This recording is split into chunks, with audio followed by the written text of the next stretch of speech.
e passo a palavra ao eminente relator, ministro Alexandre de Moraes, para a continuidade do seu voto.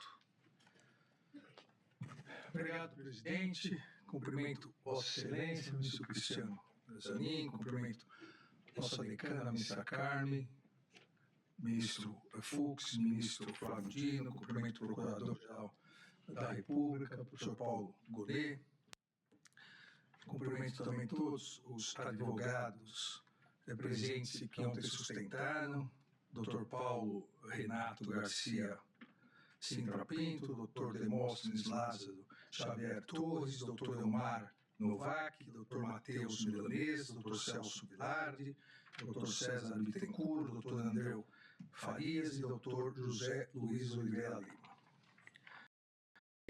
Aqui, como iniciamos ontem, trata-se de denúncia em face de Alexandre Ramagem, Almir Garnier Santos, Anderson Gustavo Torres, Augusto Heleno Ribeiro Pereira, Mauro César Barbosa Cid, Paulo Sérgio Nogueira de Oliveira, Walter Souza Braga Neto, esses todos por prática de condutas de organização criminosa armada, tentativa de abolição violenta do Estado Democrático de Direito, golpe de Estado, dano qualificado pela violência e grave ameaça contra o patrimônio da União e com considerável prejuízo para a vítima, deteriorização do patrimônio tombado e em relação a Jair Messias Bolsonaro, essas imputações e também uma imputação específica de liderar a organização criminosa. Como sabemos, presidente, ministra, ministros, nesse momento a acusação penal realizada pela Procuradoria-Geral da República, que é consubstanciada em uma denúncia, obrigatoriamente a histórica lição do mestre João Mendes Almeida Júnior, deve apresentar uma exposição narrativa e demonstrativa. Narrativa de revelar o fato com todas as suas circunstâncias. Ou seja, não só a ação realizada, a ação transitiva, como a pessoa que praticou, os meios empregados, o reflexo, o malefício produzido, os motivos que determinaram aquela conduta, o lugar onde praticou e o tempo em que praticou. Deve demonstrar o corpo de delito da infração penal, indicar razões de convicção e, quando necessário, também apresentar o rol de testemunhas. E por que isso? Porque nesse momento processual, nos termos do artigo 41 do Código de Processo Penal, deve ser verificado exatamente isso. Se a denúncia oferecida pela Procuradoria-Geral da República traz a exposição dos fatos criminosos, todas as suas circunstâncias, a qualificação dos acusados, classificação dos crimes. E cito inúmeros precedentes dessa Corte, do Supremo Tribunal Federal, exatamente no sentido de que a cognição, nesse momento, é uma cognição mais restrita, não é uma cognição exauriente para já se atestar a culpabilidade, até porque nesse momento ainda não houve o contraditório, não houve o exercício por parte da defesa da possibilidade de contestação à prova e mesmo da produção de novas provas. Na hipótese em análise, a Procuradoria-Geral da República, nos termos do artigo 41 do Código de Processo Penal, descreveu satisfatoriamente os fatos típicos e ilícitos com todas as suas circunstâncias, dando aos acusados o amplo conhecimento dos motivos e das razões pelas quais foram denunciados. E isso também é absolutamente essencial nesse momento, que as defesas, na leitura, na exposição pela Procuradoria-Geral da República da denúncia, possam saber exatamente dos fatos pelos quais estão sendo acusados, para que possam exercer o seu direito de defesa. E todos esses fatos, em relação aos 8 denunciados, estão colocados na denúncia, onde se coloca aqui alguns trechos, lembrando é que, abre aspas, a responsabilidade pelos atos lesivos à ordem democrática recai sobre organização criminosa liderada por Jair Messias Bolsonaro, baseada em projeto autoritário de poder, enraizada na própria estrutura do Estado e com forte influência de setores militares. A organização se desenvolveu em ordem hierárquica e com divisão das tarefas preponderantes em seus integrantes. Jair Messias Bolsonaro, continua o Procurador-Geral da República, junto com Alexandre Rodrigues Ramagem, Almir Garnier Santos, Anderson Gustavo Torres, Augusto Heleno Ribeiro Pereira, Paulo Sérgio Nogueira de Oliveira e Walter Souza Braga Neto, integrantes do alto escalão do governo federal e das Forças Armadas, formaram um núcleo crucial da organização criminosa, mesmo tenha havido adesão em momento distinto. Deles partiram as principais decisões e ações de impacto social que serão narradas nessa denúncia.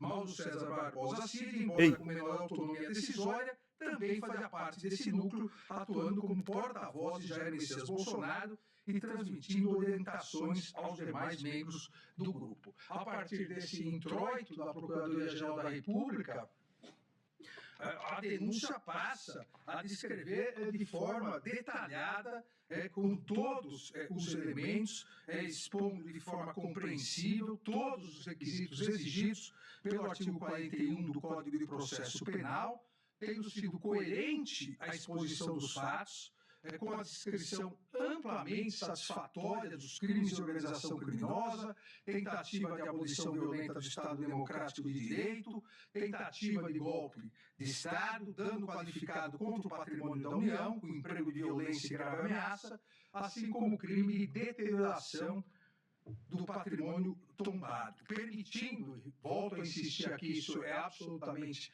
essencial, permitindo aos acusados a plena compreensão das imputações. A denúncia tem o tópico inicial da organização criminosa, a denúncia depois vem com os crimes contra as instituições democráticas, coloca, a denúncia permite, assim, que os acusados possam se defender de todo o período, e ontem, em várias sustentações, e depois eu detalharei essas questões, em alguns casos, os advogados se referiram a um período, a outro período, exatamente porque a denúncia expôs todo o período.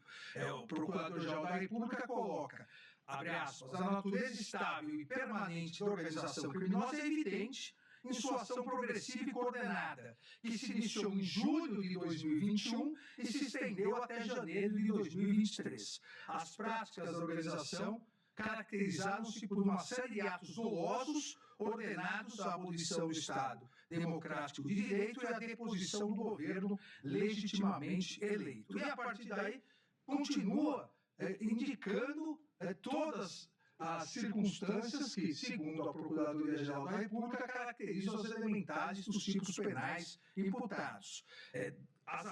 Continua a Procuradoria. A ação coordenada foi a estratégia adotada pelo grupo para perpetrar crimes contra as instituições democráticas, os quais não seriam viáveis por meio de um único ato violento. A complexidade da ruptura institucional demandou um iter criminis mais distendido, em que se incorporavam narrativas contrárias às instituições democráticas, a promoção da instabilidade social, a instigação e cometimento de violência contra os poderes em vigor. A consumação do crime do artigo 359-M, tentar depor por meio de violência ou grave ameaça o governo legitimamente constituído, ocorreu por meio de sequência de atos que visavam romper a normalidade do processo sucessório. Esse propósito ficou evidente nos ataques recorrentes ao processo eleitoral, na manipulação indevida das forças de segurança para interferir na escolha popular, bem como na convocação do alto comando do Exército para obter apoio militar a decreto que formalizaria o golpe. A organização criminosa seguiu todos os passos necessários para depor o governo legitimamente eleito. Objetivo que, buscado com todo o empenho e realizações de atos concretos em seu benefício, não se concretizou por circunstância que os denunciados não conseguiram superar. a resistência dos comandantes do Exército e da Aeronáutica às medidas de exceção. Na sequência, o Procurador-Geral da República descreve também as manobras realizadas em relação à tentativa de abolir violentamente o Estado Democrático de Direito, o artigo 359-L do Código Penal, dizendo, abre aspas, minando em manobras sucessivas e articuladas os poderes constitucionais diante da opinião pública e incitaram a violência contra suas estruturas. As instituições democráticas foram vulneradas em pronunciamentos públicos, agressivos e ataques virtuais, proporcionados pela utilização indevida da estrutura de inteligência do Estado. O ímpeto de violência da população contra o Poder Judiciário foi exacerbado pela manipulação de notícias eleitorais baseadas em dados falsos. Ações de monitoramento contra autoridades públicas colocaram em risco iminente o pleno exercício dos poderes constitucionais. Os alvos escolhidos pela organização criminosa somente não foram violentamente neutralizados devido à falta de apoio do alto comando do Exército ao decreto golpista que previa expressamente medidas de interferência nos poderes constitucionais. E permanece a narrativa agora em relação aos crimes do artigo 163, parágrafo único, o artigo narrando exatamente as ações que culminaram no dia 8 de janeiro de 2023. Dessa forma, e aqui é importante se destacar, o que a denúncia, o que se exige da denúncia, num primeiro momento, é a comprovação da materialidade dos delitos imputados aos denunciados. E a materialidade dos delitos já foi reconhecida por esse Supremo Tribunal Federal em 474 denúncias, que têm idêntica materialidade.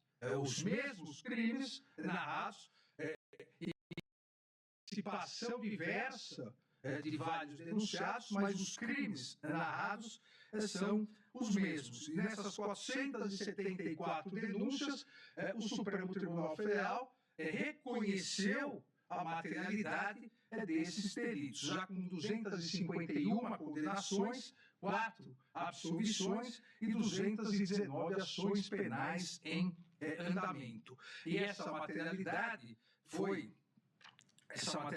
detalhada anteriormente em meu voto, ou nos meus votos, nos acordos das ações penais 1060, 1502 e 1183, que transcrevo, presidente, aqui no voto. O item 4 da ementa dessas ações penais, coloquei atos democráticos, atos antidemocráticos de 8 de janeiro de 2023 e o contexto dos crimes multitudinários. A autoria e materialidade do crime de abolição violenta do Estado Democrático de Direito comprovadas. Invasão do Congresso Nacional, plenário do Senado, em outros casos foi o Supremo, em outros o Planalto e em alguns os três, inclusive por grupo autodenominado Patriota, do qual o réu fazia parte, que procedeu com violência e grave ameaça contra as forças policiais de maneira orquestrada, tentando abolir o Estado Democrático de Direito, impedindo ou restringindo o exercício dos poderes constitucionais. E o Supremo aqui reconheceu a materialidade, e no caso específico também a autoria, mas a materialidade do artigo 359-L. Da mesma forma, em concurso material, o Supremo, nessas 474 denúncias recebidas, reconheceu em concurso material a materialidade do artigo 359-M. Atos antidemocráticos, autoria e materialidade do crime de golpe de Estado comprovadas, conduta do réu mediante associação criminosa que, pleiteando, induzindo e instigando a decretação de intervenção militar por meio de violência, tentou depor o governo legitimamente constituído e democraticamente eleito. Até porque, no primeiro caso, no contexto dos crimes multitudinários, era a abolição violenta do Estado Democrático de Direito ou atentado principalmente ao Poder Judiciário, ao Poder Legislativo, para que essas instituições pudessem mais atuar. E, além disso, o crime do artigo 359-M, pleiteando, induzindo, instigando a decretação de intervenção militar, ou seja, é o golpe de Estado contra o poder executivo. Da mesma forma, reconhecemos a materialidade do crime de dano qualificado pela violência grave, ameaça e o crime de associação criminosa armada do artigo 288. A materialidade, portanto, ela está indicada na denúncia. No caso de análise, a Procuradoria-Geral da República imputou os crimes, apontou a materialidade, ficou comprovado, e aqui, presidente, é sempre importante nós recordarmos que os crimes praticados no dia 8 de janeiro, em relação à sua materialidade, não estamos falando em autoria ainda, foram gravíssimos. E todas, na verdade, salvo uma sustentação oral, salvo duas, uma que não tocou no assunto e a outra que disse que foi uma manifestação não armada, todas as demais sustentações orais, independentemente de apresentar suas defesas, negarem a autoria, todas as demais 6 reconheceram a gravidade dos fatos ocorridos no dia 8 de janeiro.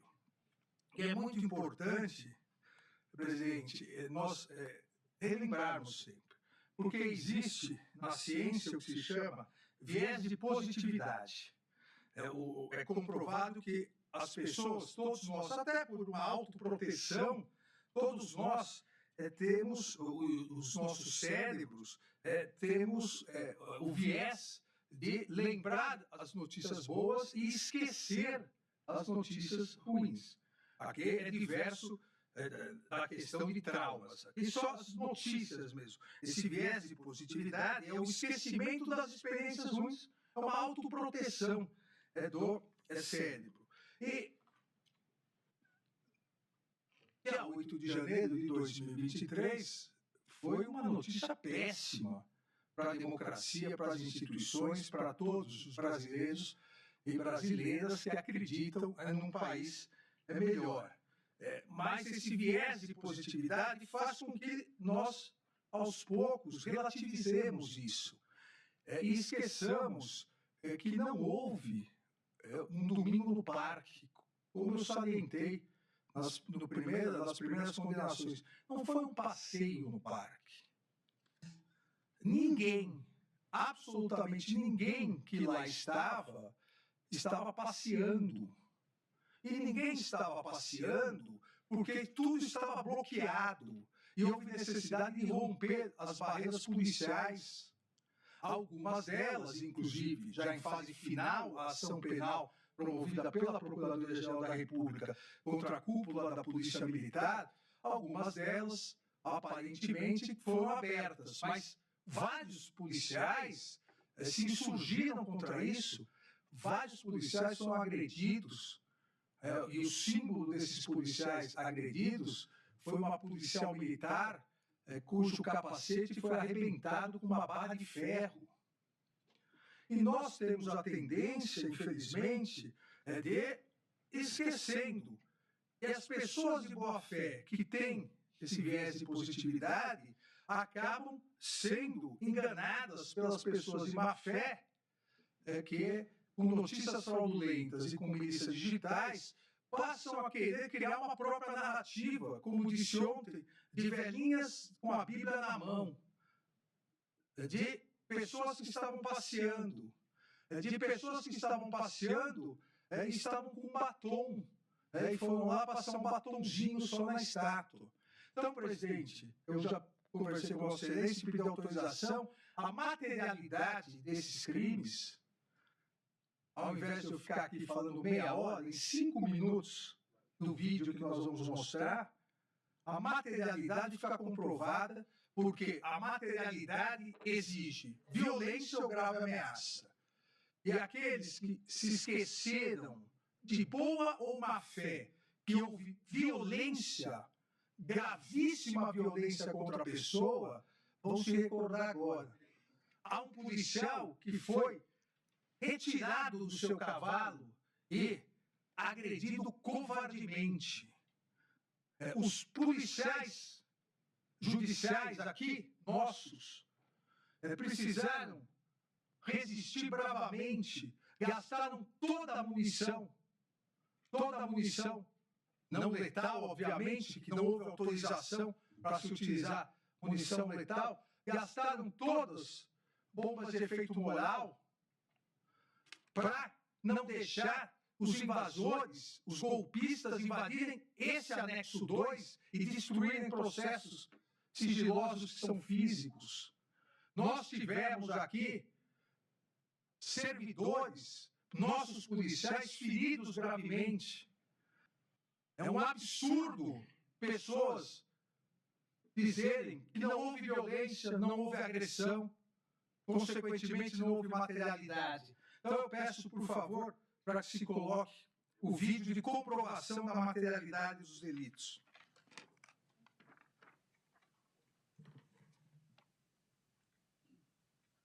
Aqui, seguindo o que a Procuradoria-Geral denunciou, os acampamentos golpistas, em que mais de 570 réus confessaram que queriam intervenção militar. Aqui, na sequência da denúncia, os atos violentíssimos de 12 de dezembro, no dia da diplomação do então presidente, do vice-eleito. São quase uma dezena de automóveis pegando fogo. Se isso não é violência, o que seria uma violência? O absurdo de uma violência programada. Aqui, no dia véspera de Natal, que colocaram uma bomba, se explodisse a bomba, centenas, se não milhares de pessoas morreriam. Vamos deixar tomar o poder. E aqui o dia 8 de janeiro. Isso não é violência?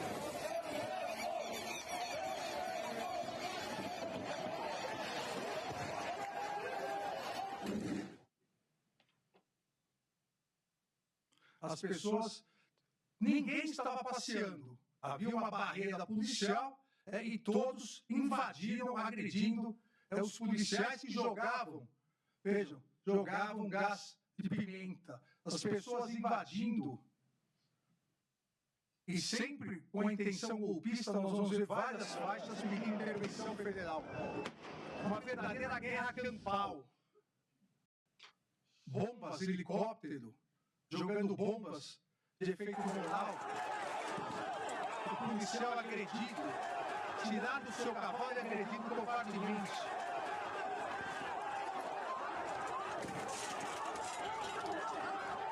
Aquele ataque no capacete, ele se deu após a queda. Eu caí, subi aquela lateral ali do Congresso, onde já estava na N1, que eu estava passando pelo gradinho que eu fui puxar novamente, aí eu estava me defendendo com o meu escudo. Nesse momento, eles estavam me arrastando pelo escudo. Eu resolvi soltar o escudo para que eu pudesse me defender melhor. Quando eu soltei o escudo, foi o momento que eu tomei um chute e fui jogada no chão. No momento que eu caí no chão, é que eu percebi o golpe com a barra de ferro na cabeça. Meu Deus. O Congresso Nacional, Palácio do Planalto, nenhuma Bíblia é vista e nenhum batom é visto nesse momento. Agora, a depredação ao patrimônio público, o ataque à polícia é visto. O pedido de intervenção militar, que é o golpe, intervenção no Congresso. Muita gente lá fora, pessoal. Não consigo conter. As pessoas filmando, incentivando mais pessoas a resistência da polícia legislativa. Mantém a linha, galera! Mantém! Bombas. Moral, pô! Escudeiro!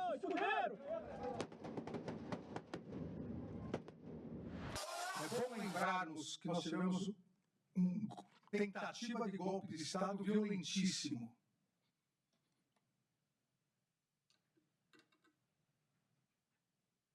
fogo, destruição ao patrimônio público,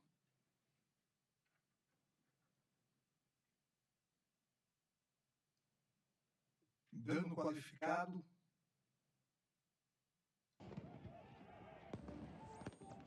e agora do Supremo Tribunal Federal.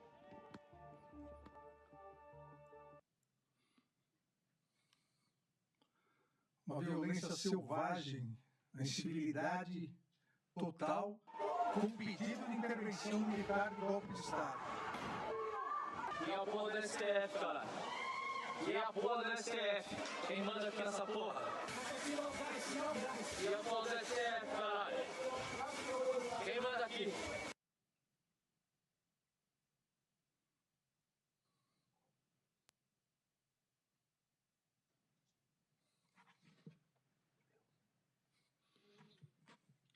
Então, as imagens, usando o chavão, uma imagem vale mais do que 1000 palavras, essas imagens, acho que não deixam nenhuma dúvida da materialidade, da gravidade dos delitos praticados numa sequência narrada pela Procuradoria-Geral da República, desde os acampamentos, pedindo intervenção militar, os atos do dia 12 de dezembro, no dia da diplomação, onde, inclusive, se tentou invadir a Polícia Federal, depois dos fogos, de se colocar fogo em ônibus. No dia das vésperas do Natal, a tentativa de explosão de uma bomba no aeroporto, e, na sequência, culminando com o que narra a Procuradoria-Geral da República no dia 8 de janeiro. Então, nesse sentido, a denúncia descreve as condutas criminosas, a materialidade, e possibilitando que as defesas possam exercer seu amplo direito, porque as ações sucessivas são descritas de forma coerente, clara, circunstanciada, todos os atos que a Procuradoria-Geral da República imputa aos denunciados. Não há, portanto, nenhuma inépcia da denúncia como alegado pelas defesas, porque a descrição fática da denúncia permite o pleno exercício do contraditório, da ampla defesa, não havendo, me parece, com certeza, nenhuma dúvida da exposição, como eu disse, clara e compreensiva de todos os requisitos exigidos pelo artigo 41. Da mesma forma, está presente a justa causa para a instauração da ação penal. Sabemos que o recebimento da denúncia, além dos requisitos previstos no artigo 41 do Código de Processo Penal, exige o seu recebimento à justa causa previsto no artigo 395-3 do também Código de Processo Penal, a justa causa que deve ser analisada dentro daquele tripé dos seus 3 componentes, a tipicidade, punibilidade e viabilidade, de maneira que a denúncia tem que vir sustentada por um suporte probatório mínimo a indicar a imputação. E esse suporte probatório mínimo deve vir ou com inquérito policial, ou peças de informação, ou mesmo o procedimento de investigação criminal do Ministério Público, instruindo a denúncia com elementos sérios e idôneos que possibilitem ao julgador, seja o juiz de primeira instância, seja essa primeira turma do Supremo Tribunal Federal, verifique a possibilidade e a viabilidade da ação penal, para que durante a instrução, e aí sim, somente mediante o contraditório, a ampla defesa, o devido processo legal, uma vez recebida a denúncia, possa o tribunal analisar detalhadamente a autoria de cada um dos crimes imputados aos denunciados. Então, eu insisto sempre, o que já foi dito ontem, não só por mim, mas pelo ministro Flávio, na sequência, pelo ministro Fux, pela ministra Carmen, pelo ministro-presidente, ministro Zanin, é que o recebimento da peça acusatória não representa análise de culpabilidade de nenhum dos denunciados. O recebimento da peça acusatória depende da materialidade dos crimes, que está comprovada, mas é uma combinação, não exauriente dos fatos. É um mero juízo de delibação quanto à existência dos crimes, materialidade e indícios mínimos de autoria. Nesse sentido, a peça acusatória da Procuradoria-Geral da República apresentou, em relação aos 8 denunciados, apresentou os indícios mínimos e razoáveis de autoria que possibilitam a instauração da ação penal e, a partir daí, o contraditório de toda a instrução processual. A Procuradoria apresentou indícios mínimos em relação ao primeiro denunciado, em ordem alfabética, aqui, Alexandre Ramagem Rodrigues, em que pese o doutor Paulo Renato Garcia Sintra ter alegado nas sustentações orais, todas elas muito bem realizadas, que todos nós ouvimos e assistimos com grande atenção, mas as alegações de que somente 3 arquivos de texto não trariam nada novo, porque não seria nada inédito, nada criativo, só uma repetição, disse o doutor Paulo Renato Garcia Sintra Pinto, abre aspas, seria requentar argumentos velhos. Aqui, como vamos ver, há indícios mínimos de autoria. Também, essa foi uma das indagações da nossa decana, eminente ministra Carmen Lúcia, e eu fiz questão de pegar a Lei 9.883, de 7 de dezembro de 99, que cria a ABIN, estipula as suas funções.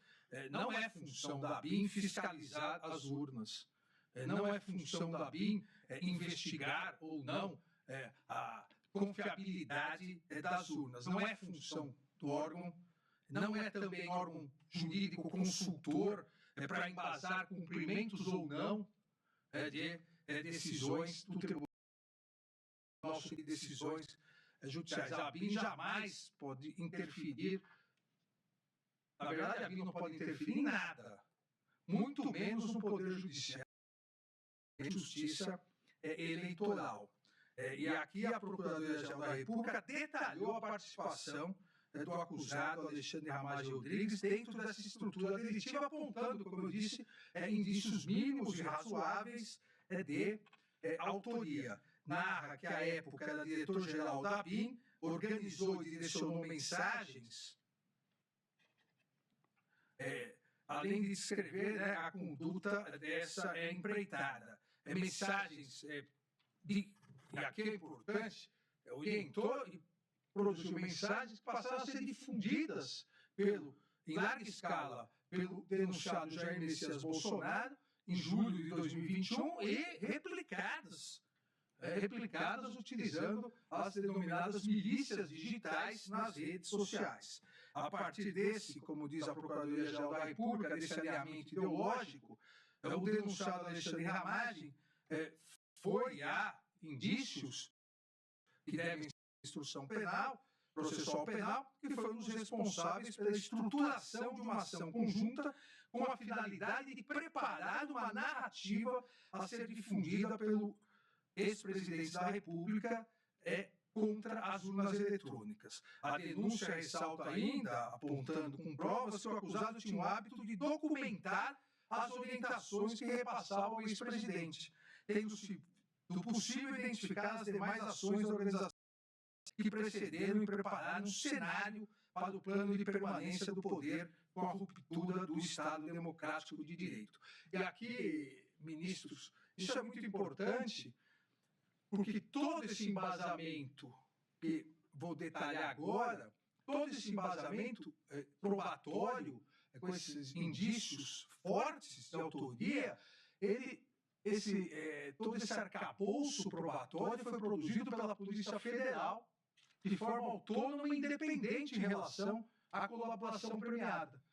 No final, vou me referir à colaboração, que trouxe a colaboração, e às provas que corroboraram a colaboração. Mas todo esse arcabouço probatório foi produzido a partir de investigação. Nesse caso, aqui inclusive porque houve busca e apreensão em relação a Alexandre Ramagem Rodrigues, e como a própria denúncia tinha o hábito ele mesmo de documentar o que fazia.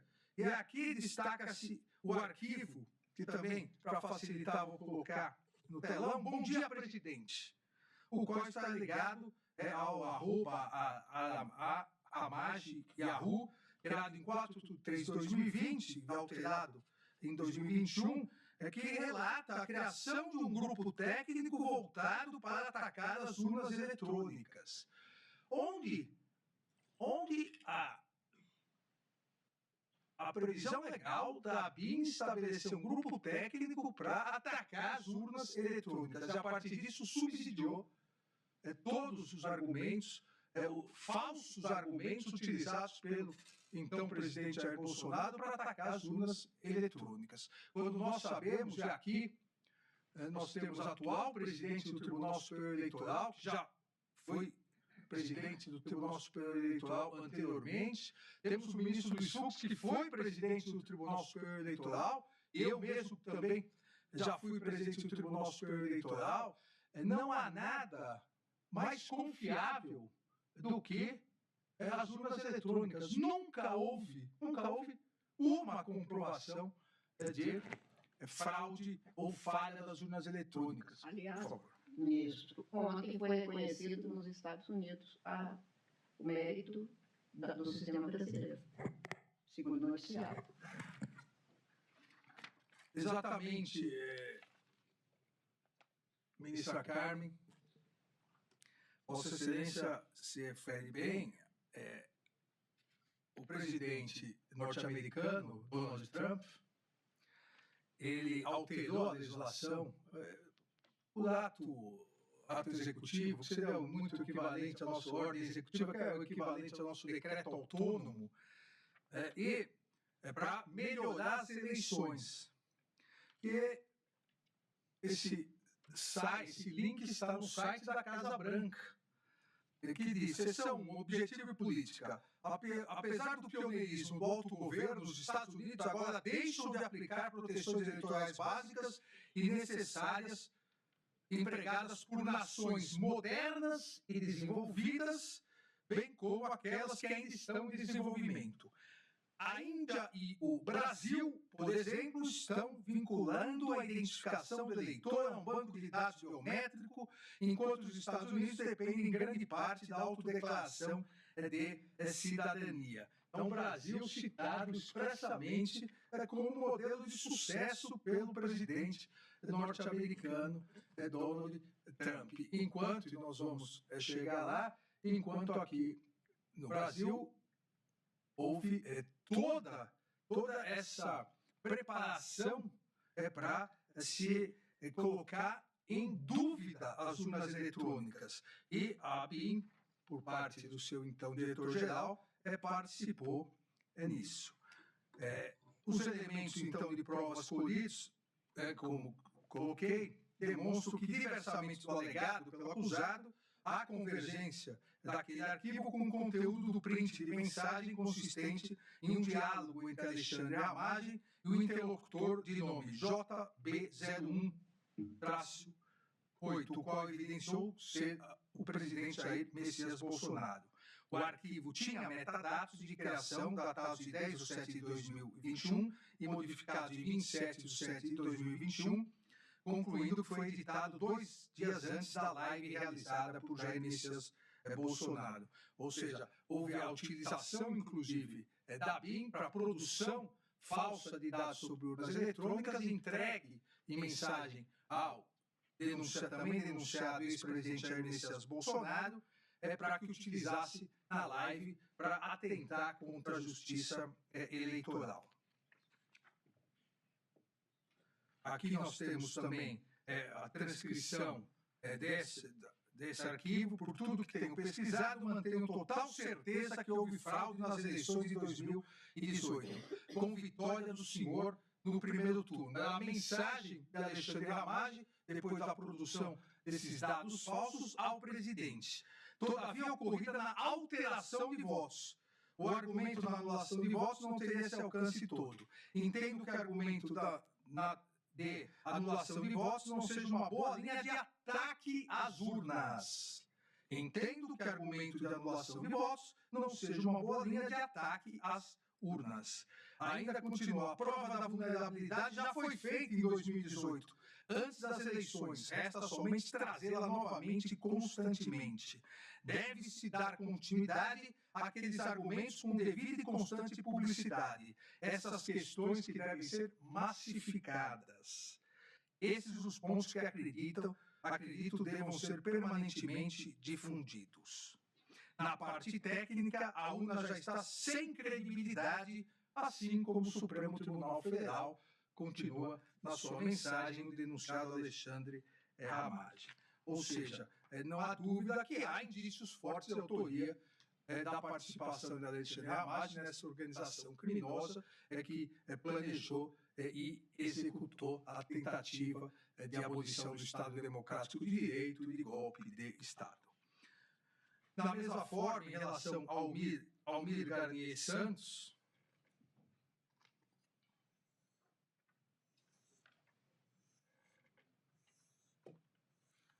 na sustentação oral, doutor Demóstenes Xavier Torres, foi a alegação de que não haveria materialidade, que não houve armas e violências.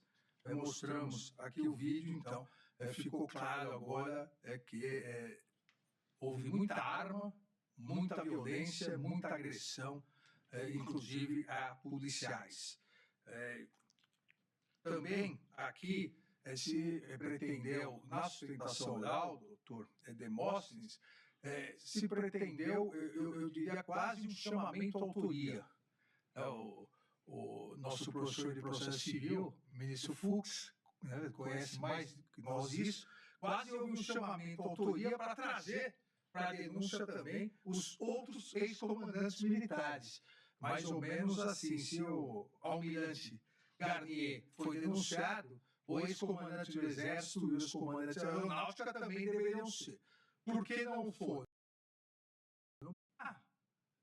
Em momento algum, seja na investigação, seja como ficou apontado na denúncia, nenhum indício de autoria de ambos os comandantes, seja do Exército, seja da Aeronáutica. Mas há indícios suficientes de autoria em relação ao Almir Garnier Santos. A denúncia narrou a sua conduta ilícita, elaborou que, juntamente ao presidente Bolsonaro, planejou, aderiu à elaboração de uma minuta de decreto de golpe de Estado, vários considerandos. Com essa minuta de decreto, o presidente da República, então presidente da República, se reuniu em 7/12 de 2022, pela primeira vez com os representantes das Forças Armadas. Lembrando que 7 de dezembro de 2022 já havia ocorrido a eleição e na semana seguinte, dia 12 de dezembro, seria feita a diplomação do presidente e vice-presidentes eleitos no Tribunal Superior Eleitoral. E no dia 7 de dezembro de 2022, pela primeira vez, então, o presidente denunciado, Jair Messias Bolsonaro, se reuniu com os representantes das Forças Armadas em reunião no Palácio do Alvorada para apresentar a minuta golpista, estando presentes o general Freire Gomes, o acusado, almirante de esquadra Almir Garnier Santos, e também, à época, o denunciado ministro Paulo Sérgio Nogueira de Oliveira.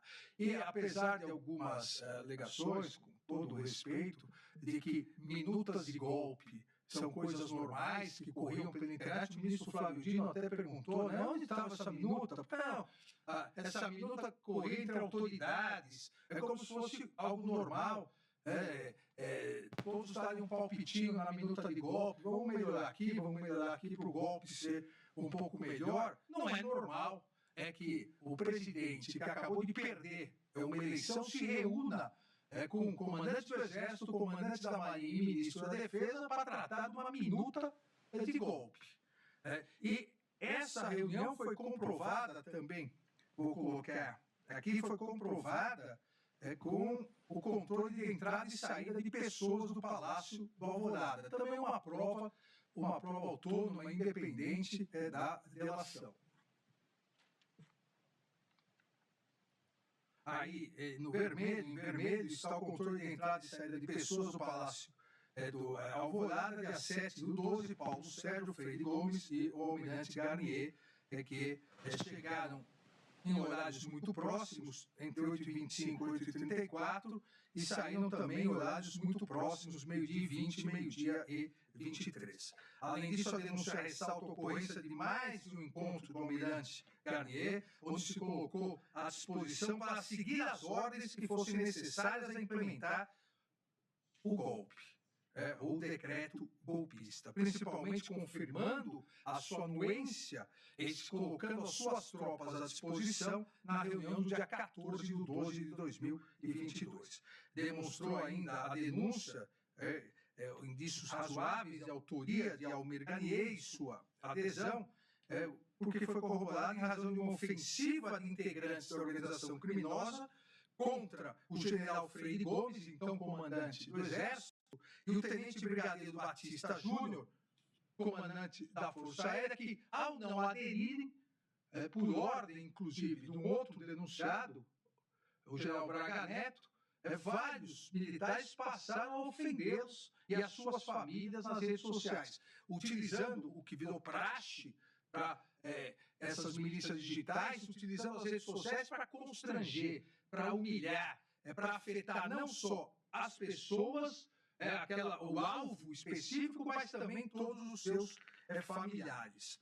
A Procuradoria-Geral da República demonstrou, então, essa participação ao destacar a mensagem enviada em 14/12/2022 pelo general de reserva Laércio Virgílio ao general Freire Gomes, afirmando que a Marinha está coesa na tentativa de pressionar o general Freire Gomes a aderir à organização criminosa e ao plano golpista. Os indícios também demonstram que os demais membros da organização criminosa elogiaram a postura golpista de Almir Garnier Santos a partir de mensagem enviada pelo denunciado Walter Braga Neto ao militar de reserva Ailton Gonçalves Moraes Barros. Nessa mensagem, o também denunciado Walter Souza Braga Neto passa orientação para atacar o tenente brigadeiro Batista Júnior e enaltecer o acusado. A mensagem que também foi obtida por via de busca e apreensão pela Polícia Federal, diz o seguinte: mensagem do denunciado Walter Souza Braga Neto ao militar da reserva, também denunciado em outro núcleo, Ailton Gonçalves Moraes Barros, abre aspas, senta o pau no Batista Júnior, povo sofrendo, arbitrariedade sendo feita, e ele fechado nas mordomias, negociando favores, traidor da pátria, daí para frente, inferniza a vida dele e da família. É gozado, ministro Flávio, que até a máfia tem um código de conduta de que os familiares são civis, não entram na guerra entre os grupos mafiosos. Mas parece que aqui, lamentavelmente, nem isso foi seguido. Eu repito a mensagem: senta o pau no Batista Júnior, povo sofrendo, arbitrariedade sendo feita, e ele fechado nas mordomias, negociando favores, traidor da pátria, daí para frente inferniza a vida dele e da família, elogia o Garnier, e com perdão da palavra, e fode o BJ, que é o Batista, o brigadeiro Batista Júnior. Assim, há indícios suficientes de autoria para o recebimento da denúncia em relação a Almir Garnier Santos. Também em relação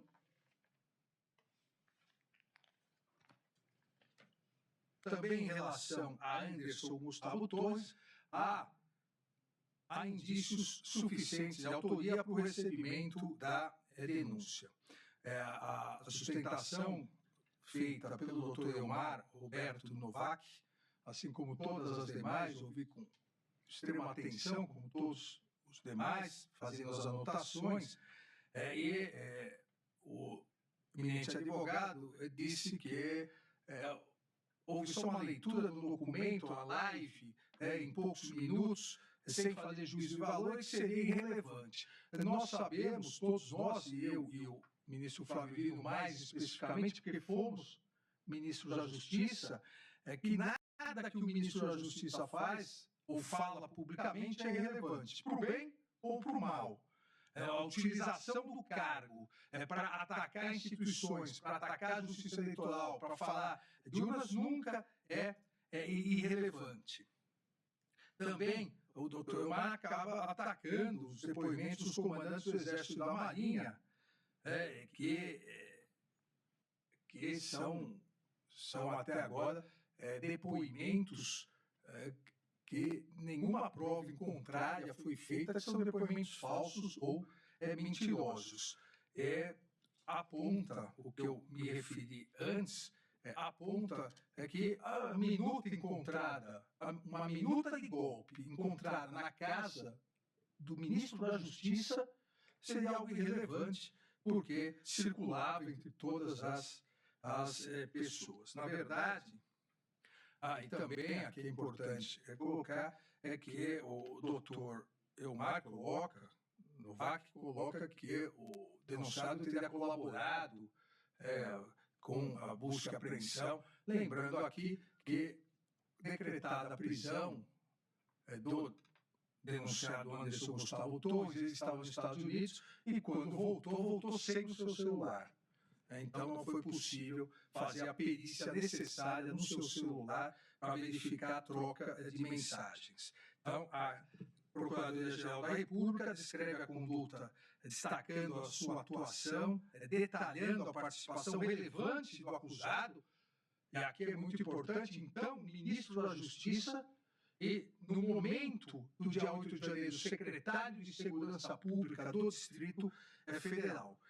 Anderson Gustavo Torres participou da live realizada no dia 29/7/2021, em que o denunciado Jair Messias Bolsonaro inaugurou os ataques ao sistema eleitoral brasileiro em relação às próximas eleições que seriam em 2022. Com referência, da mesma forma que já citei em relação ao denunciado Ramage, a campanha presidencial de 2018. A denúncia destaca que Anderson Gustavo Torres teve papel relevante na transmissão da live, inclusive na propagação de informações falsas sobre as urnas eletrônicas. Eu transcrevo aqui o que diz a denúncia e coloco lá no telão. Com licença, presidente, diz na live. Corroborando aí as informações e a questão do voto auditável, eu acho importante a gente trazer à tona alguns relatórios. O Tribunal Superior Eleitoral convidou a Polícia Federal para participar da análise do Código dos Sistemas Eleitorais das eleições desde o ano de 2016. A Polícia Federal foi convidada. Os peritos da Polícia Federal, e aí acho importante dizer, que são aqueles especialistas responsáveis pelas análises criminais e de crimes cometidos, crimes cibernéticos, esses são profissionais.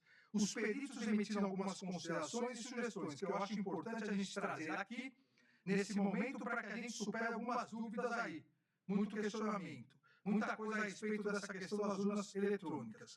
Presidente, então eu vou ler algumas coisas aqui, algumas sugestões. Por exemplo, ela disse aqui que um dos fundamentos do sistema de votação é que o mesmo seja auditável em todas as suas etapas.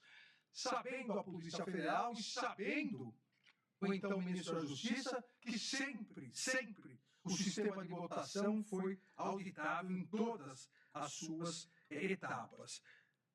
A totalização dos boletins de urna, volta a dizer o então ministro da Justiça, não é possível auditar de forma satisfatória. Mentira, fraude, notícia falsa.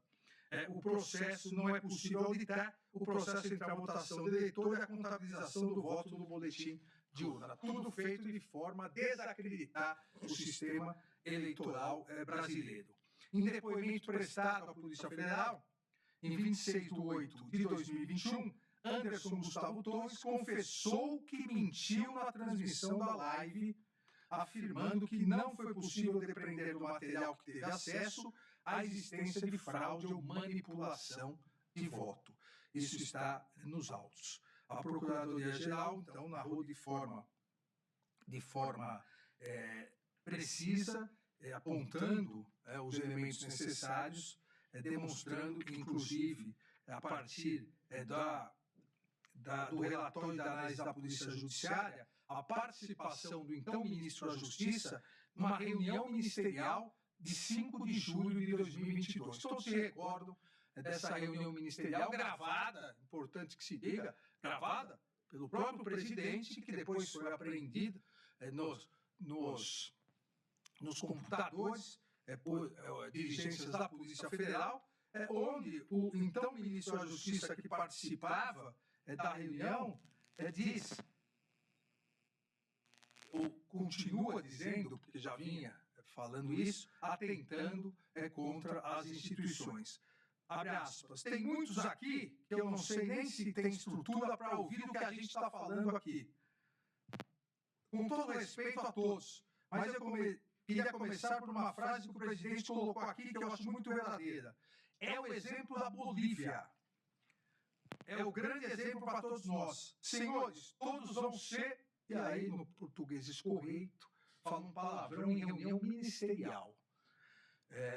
Eu quero deixar bem claro isso, porque se eu não estou dizendo que eu quero que cada um pense no que pode fazer previamente, porque todos vão ser... E aí, de novo, o português escorreito. Continua e fala, porque realmente é ameaçador o que está ocorrendo.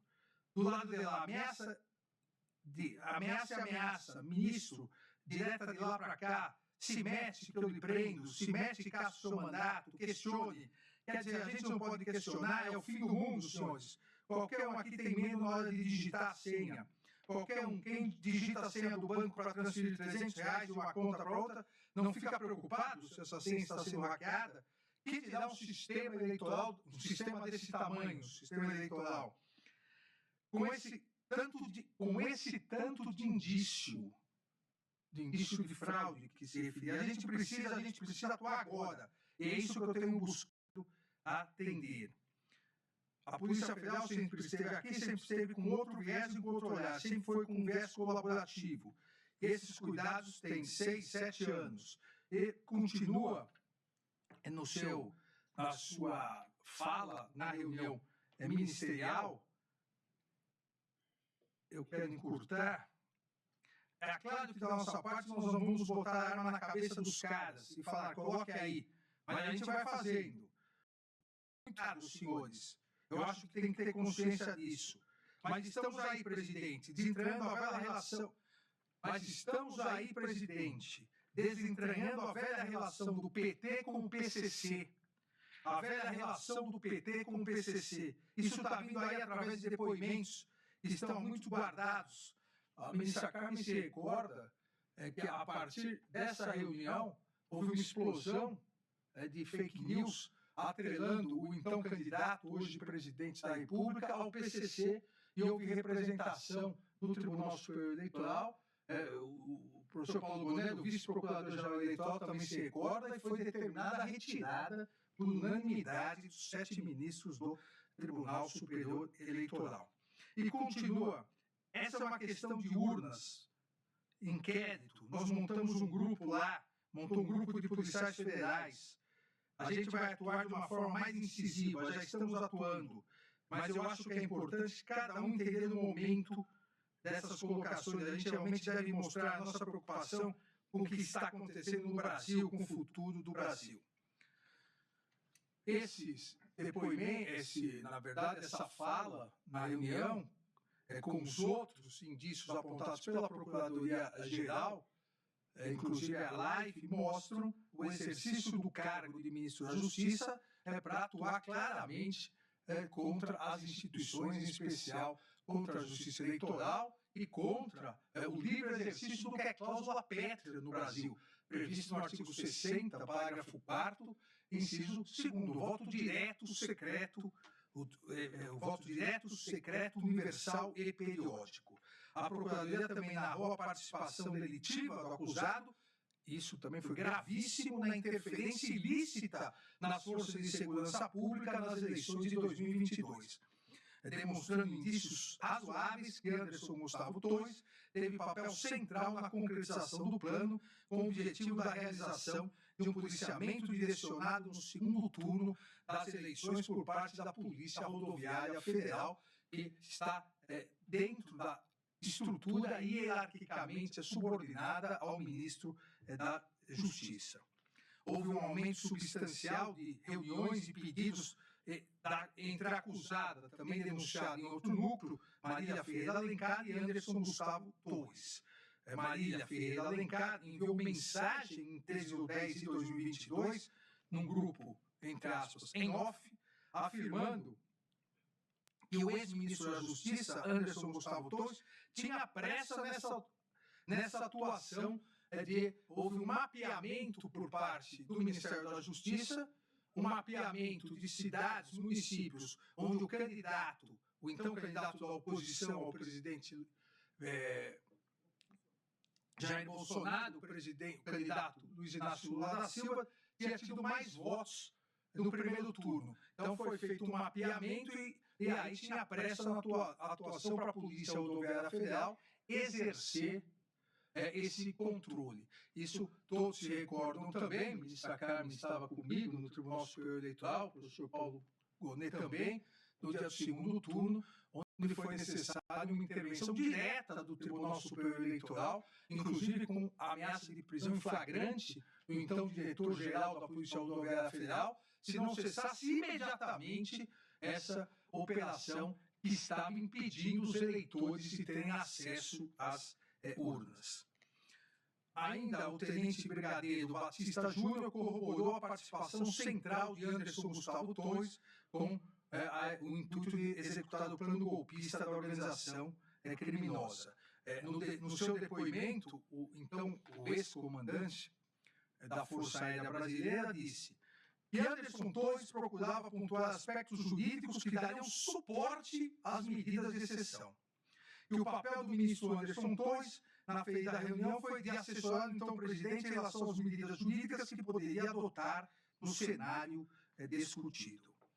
Verifica-se, portanto, que há aqui indícios razoáveis de autoria para o recebimento e justa causa total para o recebimento da denúncia. Da mesma forma, em relação a Augusto Heleno Ribeiro Pereira.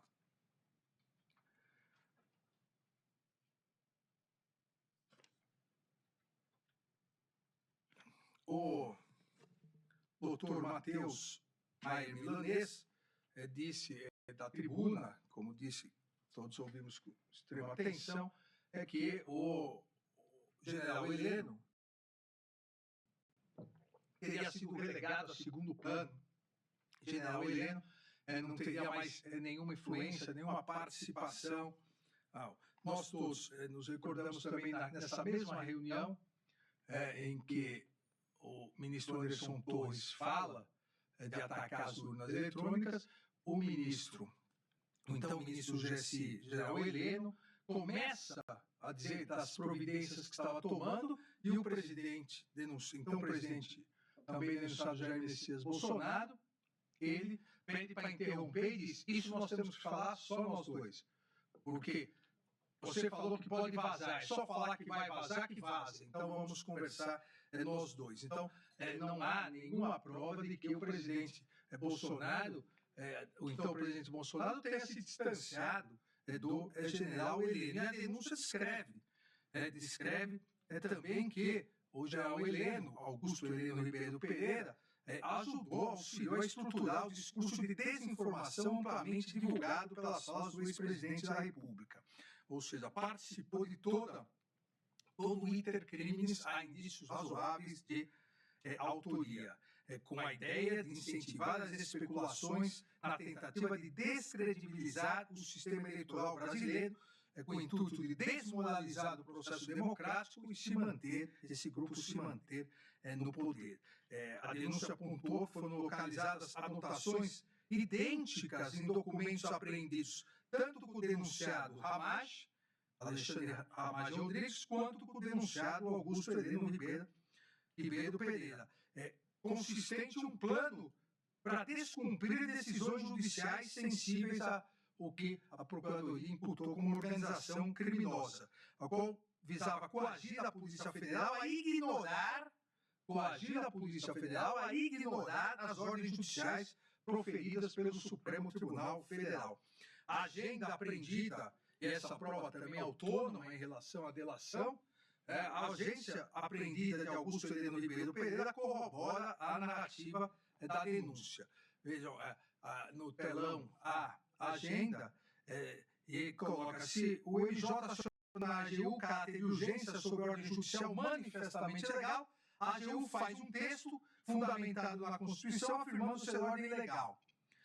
Ou seja, para que não haja necessidade ou para que não houvesse necessidade de cumprimento de ordem judicial. As anotações demonstram, conforme narrado na denúncia, que a organização criminosa pretendia aprovar ordem ilegal autorizada pelo acusado Jair Messias Bolsonaro, que teria força vinculante. Minuta do golpe de um lado e, do outro, a estruturação constante na agenda do ministro do GSI, a estruturação de se produzir um parecer vinculante da AGU, dizendo que não haveria necessidade de cumprir ordens do Supremo Tribunal Federal. Por quê? Se o Supremo declarasse inconstitucional aquela minuta de golpe, não haveria necessidade de se cumprir. Obviamente, nenhum AGU digno do nome de advogado-geral da União produziria isso, como não produziu. Nenhum AGU produziu. Então, a descrição dessa participação individualizada de Augusto Heleno Ribeiro Pereira. Narrou também, detalhou a sua participação diretamente na ABIN. Todos sabem que o GSI, a ABIN, estava vinculada diretamente ao GSI, no governo anterior. Então, que Alexandre Ramagem hierarquicamente estaria subordinado ao ministro, então, o ministro-general Augusto Heleno Ribeiro Pereira. Detalhou, inclusive, essa utilização, tendo relatado ao líder, segundo a denúncia da organização criminosa Jair Messias Bolsonaro, que conversou com o diretor adjunto da ABIN sobre infiltração de agentes em campanhas eleitorais. Há uma conversa aqui, que foi detalhada, está transcrita nos autos, em que Augusto Heleno conversa com o presidente Bolsonaro, então o presidente Bolsonaro, exatamente naquele momento da reunião que eu disse para vocês. Tem 2 pontos para tocar aqui, presidente, disse Augusto Heleno. Primeiro, o problema da inteligência. Eu já conversei ontem com o Vitor, que é o novo diretor da ABIN. Nós vamos montar um esquema para acompanhar do que os 2 lados estão fazendo. O problema todo disso é de vazar qualquer coisa em relação a isso. Se houver porque muita gente se conhece nesse meio, se houver qualquer acusação de infiltração desse elemento da ABIN em qualquer lugar, diz o denunciado, então, o presidente Jair Bolsonaro: ô general, eu peço que o senhor não fale, por favor. Não prossiga mais na tua observação. Eu peço que o senhor não prossiga na tua observação. Se a gente começa a falar, não vazar, o senhor esquece, pode vazar. Então a gente conversa em particular na nossa sala, lá sobre esse assunto. Qual assunto? Infiltração de agentes da ABIN na campanha eleitoral. Então a gente conversa em particular na nossa sala lá sobre esse assunto, o que porventura a ABIN está fazendo, tá? Então, a todos elementos razoáveis, indícios de autoria do recebimento de denúncia contra Augusto Heleno. Em relação ao denunciado Jair Messias Bolsonaro,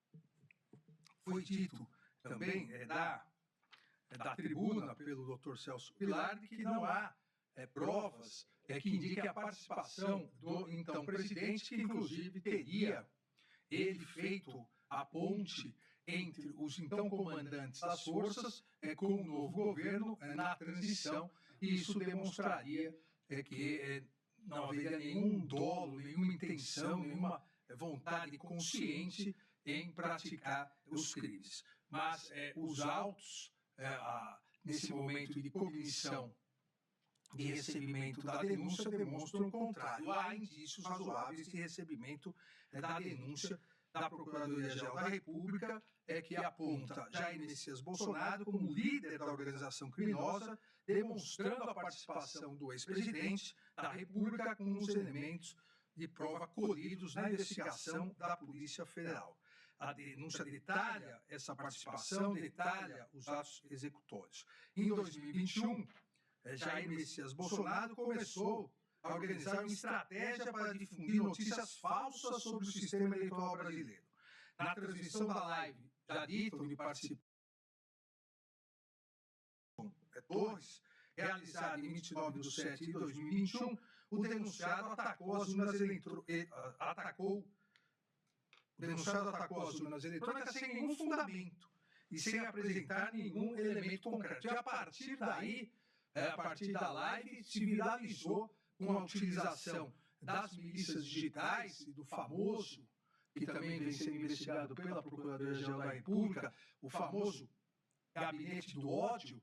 E Gabinete do Ódio não foi o Supremo Tribunal Federal, a Polícia Federal ou a Procuradoria-Geral da República que deu esse nome. Gabinete do Ódio foi uma entrevista dada pelo então ministro da Secretaria de Governo do então presidente Jair Bolsonaro, o general Ramos, que disse que no Palácio havia um gabinete do ódio que preparava notícias falsas, fraudulentas, inclusive em relação a ele mesmo. Então, isso foi uma autodeclaração, e aqui na plateia, pessoas que participaram do governo sabem que foi o general Ramos que criou essa alcunha, gabinete do ódio. E a partir disso, as urnas eletrônicas começaram a ser atacadas e junto com elas, atacado o Tribunal Superior Eleitoral e o Supremo Tribunal Federal. Na própria live, o denunciado Jair Messias Bolsonaro incitou publicamente a intervenção das Forças Armadas. Depois de atacar as urnas eletrônicas, diz: o Exército Verde-Oliva é o Exército do Brasil. Também nunca faltou, quando a nação assim chamou os homens das Forças Armadas. A história viveu momentos difíceis, mas a nossa liberdade foi preservada. Onde as Forças Armadas não acolheram o chamamento do povo, o povo perdeu a sua liberdade. O chamamento do povo. Exatamente o que se pretendia, e inúmeros réus confessos disseram nos depoimentos, se pretendia dia 8, com a invasão, a agressão, a destruição dos poderes, que se convocasse uma GLO e o Exército, ao atender a GLO, seria recepcionado por aqueles golpistas e, a partir daí, convencidos, segundo os organizadores, a proclamar o golpe militar e destituir o governo legitimamente eleito. Também a denúncia narra que o então presidente, ora denunciado Jair Messias Bolsonaro, coordenou os integrantes do governo federal para atuarem de modo ilícito na construção de uma narrativa que visava atacar o sistema eleitoral. Vários documentos são juntados com a denúncia, localizados com, já dissemos, Alexandre Ramage Rodrigues, Augusto Heleno Pereira, nesse sentido. A denúncia aponta o aumento da intensidade e da agressividade de forma progressiva, integrando a execução de seu plano. Destaca o discurso do então presidente, ora denunciado Jair Messias Bolsonaro, em 3 de 8 de 2021. Abre aspas. Se o ministro Barroso, que era então presidente do Tribunal Superior Eleitoral, hoje nosso presidente do Supremo Tribunal Federal. Abre aspas, de novo. Se o ministro Barroso continuar sendo insensível, como parece que está sendo insensível, quer processo contra mim, se o povo assim o desejar, porque devo lealdade ao povo brasileiro, uma concentração na Paulista para darmos um último recado, para aqueles que ousam açoitar a democracia. Repito, o último recado para que eles entendam o que está acontecendo. Passem a ouvir o povo. Eu estarei lá. Abre aspas. E a, entre aspas, insensibilidade atacada em relação ao ministro Barroso é a defesa da lisura das eleições, a defesa da lisura das urnas eletrônicas, hoje defendida até pelo governo norte-americano do presidente Donald Trump, e a defesa da justiça eleitoral. E por isso denunciado disse, repito, uma concentração na Paulista para darmos um último recado para aqueles que ousam açoitar a democracia. Isso foi 3 de agosto de 2021.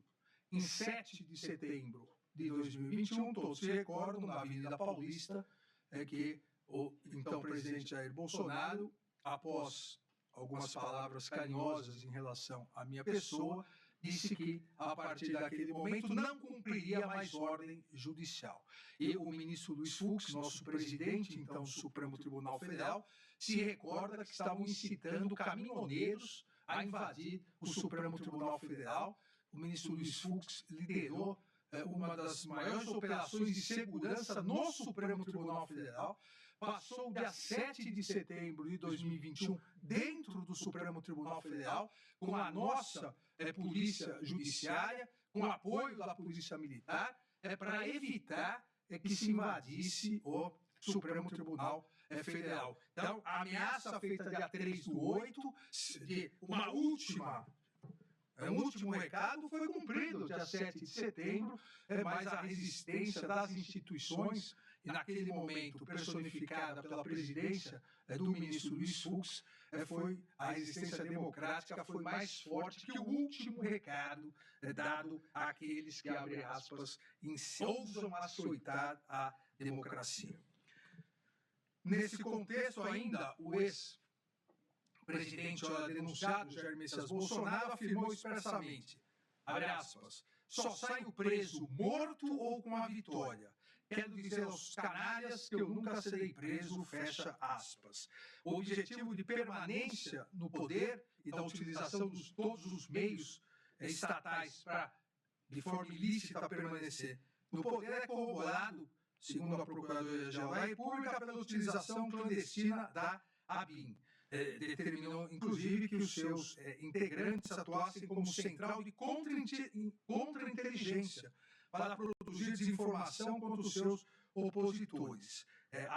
Aqui, inclusive, foi apreendida uma agenda da Caixa Econômica que coloca exatamente isso. Também vou colocar aqui. A denúncia ainda detalha que Jair Messias Bolsonaro teria solicitado várias pesquisas cujo objeto envolvia o seu filho Renan Bolsonaro. Narra aqui as mensagens, ressaltou a organização também da reunião ministerial no dia 5/7, 2 dias antes do dia 7 de setembro, aí já de 2022, com a finalidade de cobrar a intensidade de ataque às urnas eletrônicas e ao processo eleitoral. Veja, 2022, dia 5/7, em reunião ministerial, o denunciado Jair Messias Bolsonaro diz, daqui para frente quero que todo ministro fale o que eu vou falar aqui e vou mostrar. Se o ministro não quiser falar, ele vai vir falar para mim por que ele não quer falar. Se apresentar onde eu estou errado, eu topo. Agora, se não tiver argumento para me mover do que eu vou mostrar, eu não vou querer papo com esse ministro. Está no lugar errado. Se está achando que eu vou ter 70% dos votos, vou ganhar como ganhei em 2018, vou provar, o cara está no lugar errado. O acusado ainda explicitou sua intenção golpista ao ressaltar os ministros do Poder Executivo as etapas do plano criminoso. E aí também uma descrição. Por que os caras estão preparando tudo, pô? Por Lula ganhar no primeiro turno, na fraude? Vou mostrar como e por quê. Alguém acredita aqui em Fachin, Barroso, Alexandre de Moraes? Alguém acredita? Se acreditar, levanta o braço. Acredita que eles são pessoas isentas? Estão preocupados em fazer justiça, seguir a Constituição? De tudo que são? Estão vendo acontecer? Vou fazer uma reunião quinta com os embaixadores. Semana que vem vão convidar autoridades do Judiciário para outra reunião, para mostrar o que está acontecendo. Não tem como esse cara ganhar a eleição no voto. Não tem como ganhar no voto. O nosso Supremo aqui é um poder à parte, é um super Supremo, existe em tudo. Muitas vezes fora das linhas. Não dá para a gente ganhar o jogo, né? Com o pessoal tirando tijolo das arquibancadas. E, a partir disso, convocou a famosa reunião com os embaixadores, onde o objeto específico era falar mal, plantar, divulgar notícias fraudulentas sobre as urnas eletrônicas. E essa reunião, utilizando com desvio de finalidade os bens e serviços públicos, essa reunião foi transmitida também em live e divulgada nas redes sociais como uma reunião onde o presidente e os embaixadores estavam discutindo que há fraudes nas eleições brasileiras. Todos se recordam que, em virtude dessa reunião, da utilização do desvio de finalidade, do ataque às urnas eletrônicas, do ataque ao sistema eleitoral e da difusão em massa de notícias fraudulentas contra o sistema eleitoral, o denunciado Jair Messias Bolsonaro foi condenado na ação de investigação judicial eleitoral pelo Tribunal Superior Eleitoral, foi condenado à inelegibilidade por 8 anos. Também, aqui, presidente, e me excuso do tempo tomado, mas são 8 denunciados, já estamos quase terminando. A Procuradoria também demonstrou que o ex-presidente, o denunciado, teve conhecimento sobre a conclusão do relatório de fiscalização do sistema eletrônico do primeiro turno das eleições de 2022. Todos se recordam que, a partir de um determinado momento, o então ministro da Defesa, denunciado também, ministro-general Paulo Sérgio, passou a comandar, no âmbito das Forças Armadas, uma comissão que tinha uma missão dada pelo então presidente Jair Messias Bolsonaro. Essa missão dada pelo então presidente Jair Bolsonaro era comprovar a fraude das urnas. Era a necessidade de comprovar que a eleição era fraudulenta. Essa comissão do Exército que participava, hoje não mais participava com o TSE, essa comissão chegou a uma conclusão: não há nenhuma fraude, não houve nenhuma fraude, não houve nenhum indício, mero indício de fraude. O presidente Jair Bolsonaro proibiu, ou então ministro da Defesa, de apresentar essa conclusão ao Tribunal Superior Eleitoral. Determinou que fizesse uma outra conclusão. E aí foi feito de forma, com todo respeito, ministro Fux, de forma patética, uma outra conclusão. Não há possibilidade de comprovar que algum dia não haverá fraude. Vejam, da conclusão que não houve nenhuma fraude, se mudou. Olha, não é possível dizer que algum dia não haverá fraude. Pode ser que ocorra fraude. E isso ficou muito bem constatado no depoimento do tenente brigadeiro Batista. E coloca que o presidente foi informado, tinha ciência que a comissão de fiscalização não identificou qualquer fraude nas eleições de 2022, tanto no primeiro quanto no segundo turno. Depoimento do tenente brigadeiro Batista Júnior, então comandante das Forças Armadas. O general Freire Gomes, então comandante do Exército, na mesma toada no seu depoimento. Tinha ciência que a comissão de fiscalização não tinha encontrado e identificado nenhuma fraude nas eleições de 2022.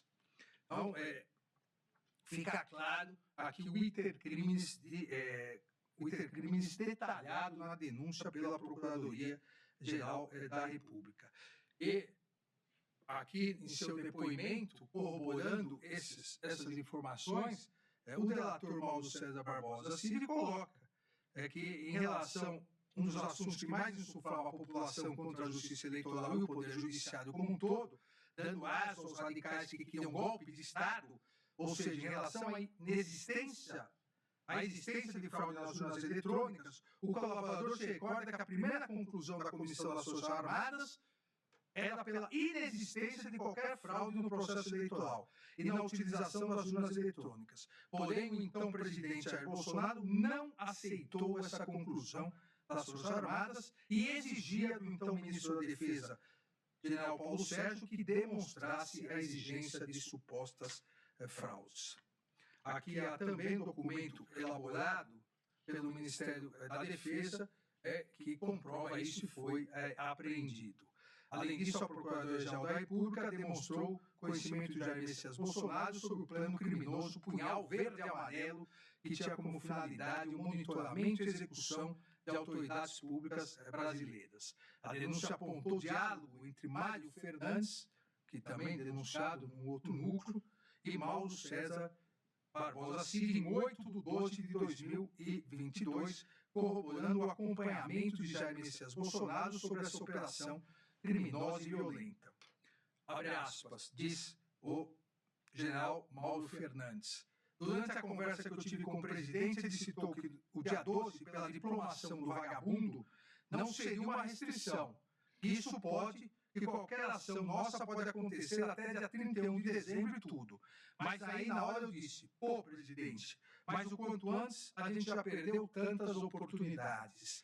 Diálogo entre Mário Fernandes e Mauro César Barbosa Cid, em 8 de dezembro de 2022. A denúncia ainda aponta o documento encontrado na sede do Partido Liberal. Esse documento, lá está exposto, já é de conhecimento público, esse documento, ele mostra o que ocorreria após o golpe do Estado, como seria a divisão de poder após o golpe de Estado, seria chamada Operação de Garantia da Lei e da Ordem, o discurso a ser proclamado pelo então presidente Jair Messias Bolsonaro, depois do golpe, e como seria essa divisão de poder. Também é outro documento juntado aos autos, exatamente nesse sentido, os tópicos principais do discurso. A denúncia ressalta ainda que Jair Messias Bolsonaro tinha pleno conhecimento das ações da organização criminosa. Isso, esse discurso. Destaca que, mesmo após a derrota, determinou que as Forças Armadas, isso foi dito, emitissem nota técnica com a finalidade de manter seus apoiadores. Veja, o presidente determinou, após as eleições, que assinasse uma nota pela manutenção das pessoas na frente dos quartéis. Por ordem do então presidente, os comandantes assinaram essa nota. Hoje ninguém mais tem dúvida, porque o Supremo Tribunal Federal já se deparou com o tema, já realizou diversas condenações e também mais de 500 acordos de não persecução penal, que é crime. É crime. É infração penal você acampar na frente de quartéis para pedir decretação de golpe de Estado, para pedir a volta do AI-5, da tortura, a quebra da normalidade democrática. E isso foi feito expressamente, esse pedido, pelo então presidente, ora denunciado. Ainda há a menção à colaboração do depoimento prestado por Sérgio Cavalieri de Medeiros, que eu cito aqui, onde ele diz do conhecimento do presidente da República da carta aberta aos oficiais, exatamente incentivando a quebra da normalidade democrática. Por fim, e também peço que coloque aqui, e não há mais nenhuma dúvida, inclusive, isso foi dito nas sustentações orais, não há nenhuma dúvida que o denunciado Jair Messias Bolsonaro conhecia, anunciava sobre a minuta do golpe. Isso não há dúvida. O fato, as interpretações sobre o fato vão ocorrer durante a instrução processual penal. Se ele analisou e não quis, se analisou e quis, isso será no juízo de culpabilidade. Mas não há dúvida de que ele tinha conhecimento da minuta do golpe que foi apreendida, chame-se como quiser, porque uma decretação de estado de sítio. Estado de sítio ou estado de defesa, ou ela fala uma coisa ou a outra. Uma decretação de estado de sítio de defesa, cuja intervenção seria no TSE. Somente no TSE, inicialmente com a prisão do presidente do Senado, senador Rodrigo Pacheco, do decano do Supremo Gilmar Mendes e desse relator. Depois, uma alteração determinada, segundo os depoimentos feitos, diretamente determinada pelo denunciado Jair Messias Bolsonaro, foi excluído o presidente do Senado e o decano do Supremo Tribunal Federal.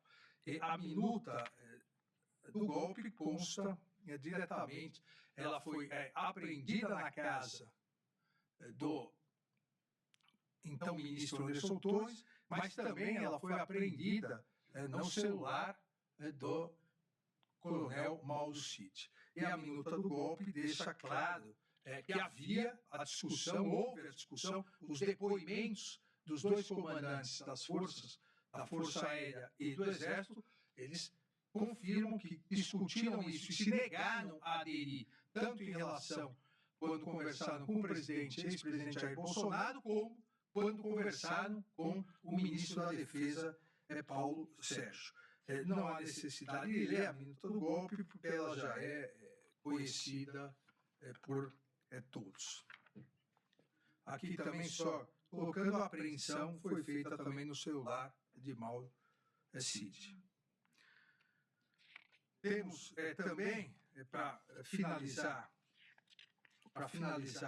esse item, temos também os depoimentos de ambos os comandantes militares, que disseram que conversaram, e o único que aderiu ao golpe seria o também denunciado Garnier, então comandante da Marinha, e também que Jair Messias Bolsonaro tentou buscar apoio com outros integrantes do alto escalão do Exército, quando o general Freire Gomes afirmou explicitamente, depoimento dele, que o Exército não participaria na implementação desses institutos jurídicos visando reverter o processo eleitoral.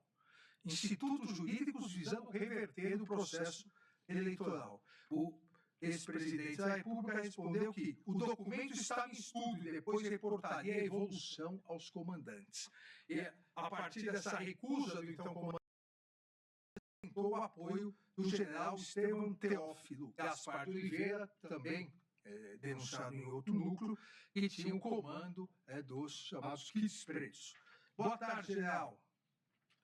Só para atualizar o senhor, o que vai acontecer é o seguinte, e aqui Mauro Cid conversando com Teófilo Gaspar de Oliveira. O presidente tem recebido várias pressões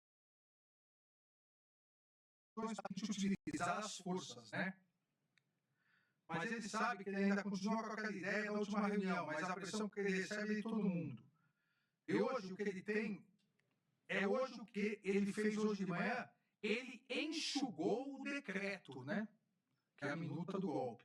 Ele enxugou o decreto. Aqueles considerandos que o senhor viu, enxugou o decreto, fez um decreto muito mais resumido.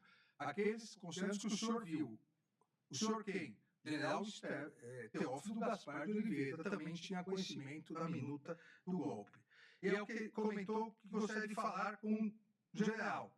Na verdade, ele quer conversar. Porque se a força não incendiar, se não for conversa entre Mauro Cid, apreendida, e Teófilo Gaspar, general. Porque se a força não incendiar, é o status quo. Mantém aí como estava previsto, que estava sendo feito, que está sendo levado nas reuniões em consideração. Nessa mesma data, Jair Messias Bolsonaro fez sua primeira aparição pública desde o anúncio eleitoral, tendo afirmado aos seus apoiadores que as Forças Armadas apoiariam a tomada de providências. Em 14/12, o ex-ministro da Defesa, também denunciado, Paulo Sérgio, realizou reunião com o general Freire Gomes e o tenente brigadeiro Batista Júnior para apresentar a minuta de decreto do golpe, após ter sido ajustado. E, novamente, ambos se recusaram a aderir, tanto os comandantes do Exército, o general Freire Gomes, como o tenente brigadeiro Batista Júnior da Força Aérea. Ainda, a Procuradoria aponta a mensagem entre Mário Fernandes e Mauro Cid, revelando exatamente o assessoramento para a decretação do golpe, e aponta o planejamento de um gabinete institucional de gestão da crise. Havia até essa previsão do gabinete institucional da crise. Mário Fernandes, que é do outro núcleo denunciado, revela ao então comandante aqui do Planalto, general Dutra, que alguns caminhoneiros que conhecem o presidente queriam fazer contato para participar também do golpe, e diz Mário Fernandes que o presidente sempre dava esperanças que o plano golpista poderia ocorrer, e aqui eu descrevo essa conversa. Não há, então, dúvidas que a Procuradoria apontou elementos mais do que suficientes, indícios razoáveis e suficientes de autoria e justa causa para o recebimento da denúncia contra Jair Messias Bolsonaro. Da mesma forma, em relação a Mauro César Barbosa Cid, que fez a colaboração e que já confessou os fatos praticados. Então, aqui não há necessidade de nós passarmos tempo. Todos sabemos que a eventual aplicação do acordo de colaboração premiada somente será realizado, e na graduação a ser realizada, pela efetividade da colaboração. Ontem o ministro Luiz Fux destacou isso, a ministra Carmen também, o ministro Cristiano Zanin. Obviamente a denúncia deve ser recebida, a confissão dos fatos, e durante a instrução penal veremos a efetividade e eficácia da denúncia a ser recebida. Aqui a sua defesa pede absorção do dano em relação ao outro, e eu afasto isso porque não é o momento momento de cognição para essa análise. Como há inúmeros julgados do Supremo Tribunal Federal, a defesa ela se defende dos fatos, e quem no final dessa instrução processual vai analisar os fatos correspondem a quais delitos será o Poder Judiciário. Paulo Sérgio, o penúltimo denunciado, Paulo Sérgio Nogueira de Oliveira,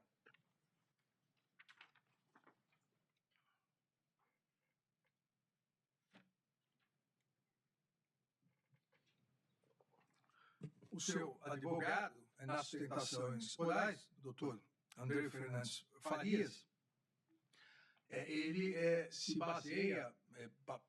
baseou bastante e colocou aqui da tribuna que a ausência de justa causa é corroborada, inclusive pela colaboração premiada de Mauro Cid, porque disse que havia um grupo a favor do golpe e que o general Paulo Sérgio ele era contra o golpe.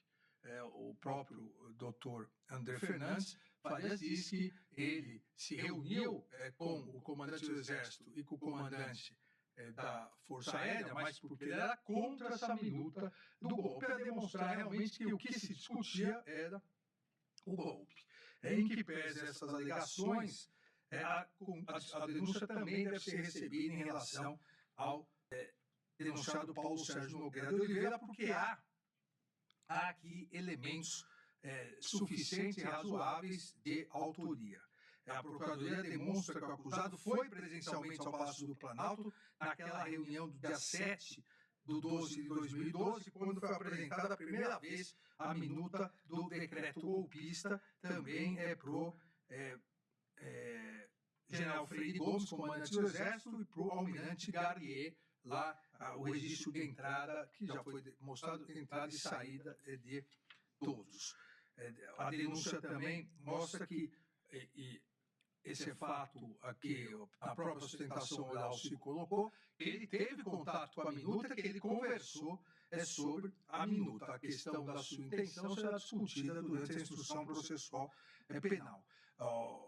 Há na denúncia a comprovação, a partir do tenente brigadeiro Batista Júnior, na época comandante da Aeronáutica, que confirmou ter sido convocado pelo acusado Paulo Sérgio Nogueira de Oliveira, tendo ressaltado que o próprio acusado apresentou ao general Freire Gomes e ao tenente brigadeiro Batista Júnior a nova minuta do decreto presidencial. Depois daquelas alterações que acabei de narrar a conversa entre o colaborador Mauro Cid e o general Teófilo. Após essas alterações que foram feitas, segundo Mauro Cid, conversando com o Teófilo pelo próprio presidente, o general Paulo Sérgio chamou o comandante do Exército e o comandante da Força Aérea para lhe apresentar a minuta de decreto de golpe. Isso foi corroborado pelo, então, comandante do Exército, general Freire Gomes, salientando, então, realmente que houve a participação nessa, pelo menos indiciária, nesse decreto golpista do general Paulo Sérgio Nogueira de Oliveira. Aqui ainda se destaca a sua participação já narrada em alterar a conclusão da comissão que atuava para verificar a lisura das urnas eletrônicas por ordem e determinação do presidente da República, e sabemos que um general 4 estrelas, ministro da Defesa, ele poderia se recusar a cumprir uma ordem manifestamente ilegal do presidente da República. A acusação destaca ainda que essa nova minuta previa a decretação do estado de defesa e a criação da Comissão de Regularidade Eleitoral, com a finalidade de apurar a conformidade e legalidade do processo eleitoral. Seria uma comissão de regularidade eleitoral que substituiria o Tribunal Superior Eleitoral. Aqui eu narro o que foi apreendido, que é exatamente a criação dessa comissão e a substituição do Tribunal Superior Eleitoral e as críticas a todo o Tribunal Superior Eleitoral. Detalhe ainda a Procuradoria que tanto Almir Garnier quanto o general Paulo Sérgio, assim, acabaram aderindo a essa comissão. Não há aqui elementos que afastem a justa causa para o recebimento da denúncia. Há elementos indiciários de justa causa para, nesse momento, sempre repito, de cognição mais restrita, o recebimento da denúncia. Por fim, o acusado Walter Souza Braga Neto.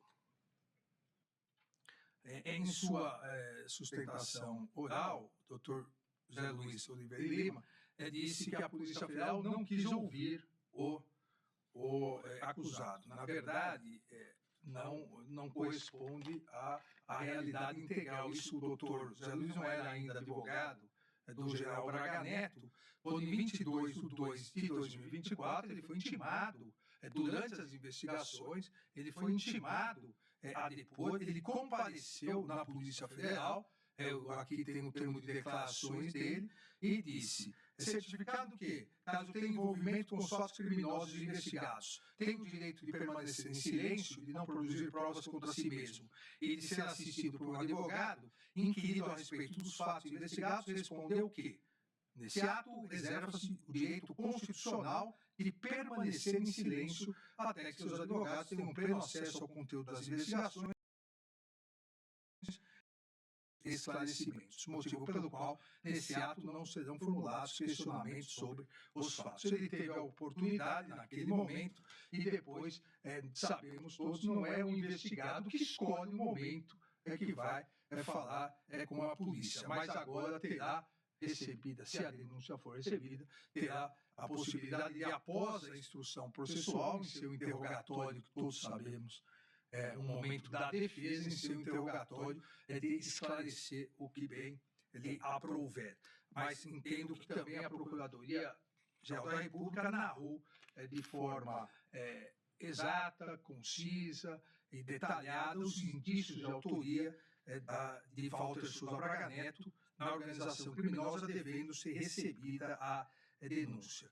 Destaca aqui a Procuradoria a realização de uma reunião em 12/11 de 2022 na residência funcional do denunciado Walter Souza Braga Neto, estando presentes Mauro César Barbosa Cid e Rafael Martins Oliveira e Hélio Ferreira Lima.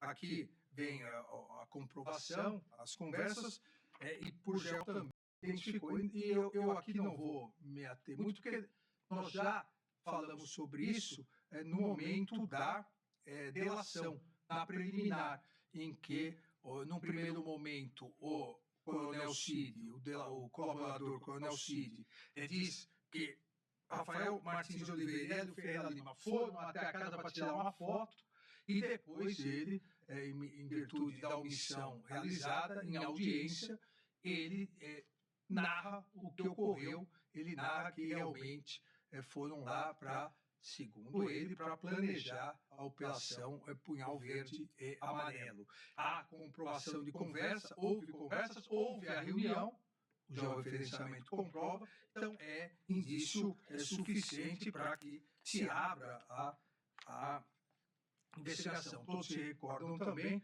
às vésperas do Natal, uma entrevista, na verdade, uma entrevista, não, ministra Carmen, é uma live que uma pessoa, um admirador fez, onde o general Braga Neto vai até o acampamento, e acampamento, ilegal acampamento, pedindo intervenção militar aqui no Palácio, à frente ao comando do Planalto, e algumas pessoas que lá estavam vão indagar se iria acontecer alguma coisa, e ele diz, calma, que ainda nós estamos resolvendo, vamos resolver. Então, há indícios da participação do general Walter Souza Braga Neto.